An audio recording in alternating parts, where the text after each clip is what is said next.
বাধার মুখে রেস্টুরেন্ট উদ্বোধন করতে পারলেন না অপু বিশ্বাস। মেহজাবিন চৌধুরী পরিমণির পর এবার বাধার মুখে ঢাকার কামরাঙ্গীরচরের সোনার থালা নামের একটি রেস্তোরাঁর উদ্বোধন করতে পারলেন না ঢাকায় সিনেমার নায়িকা অপু বিশ্বাস।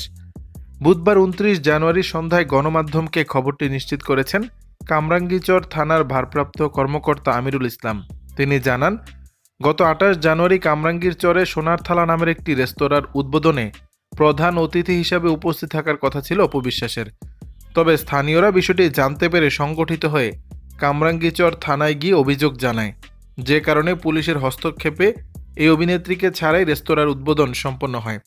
কামরাঙ্গীরচর থানার ভারপ্রাপ্ত কর্মকর্তা আমিরুল ইসলাম বলেন, উদ্বোধনের জন্য অপু বিশ্বাস আসবেন এমন প্রচারণা শুরুর পর স্থানীয় হুজুররা বিষয়টি নিয়ে প্রতিবাদ জানান। এরপর রেস্টুরেন্ট মালিকেরা জানান, অপু বিশ্বাসকে আনলে যদি হুজুররা বিশৃঙ্খলা করেন, আপত্তি জানান, তাহলে আমরা অপু বিশ্বাসকে আনব না। আমরা ব্যবসা করব, লোকজন নিয়ে চলতে হবে, কারোর সাথে আমাদের বিরোধের দরকার নেই।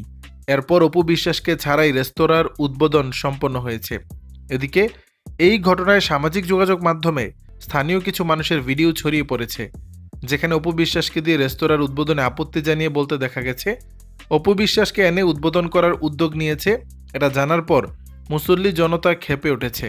আমরা প্রশাসনের কাছে এসেছি, বলেছি এই কামরাঙ্গীরচরে নায়িকা নর্তকী এনে এ ধরনের প্রোগ্রাম করা কিছুতেই ঠিক হবে না।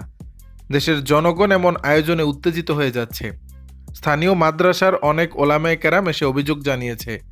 এজন্য আমরা ওসি সাহেবের কাছে দাবি জানিয়েছি অপু বিশ্বাস যেন না আসতে পারেন। দর্শক, বিষয়টি নিয়ে আপনাদের মতামত জানাবেন নিচের কমেন্ট বক্সে।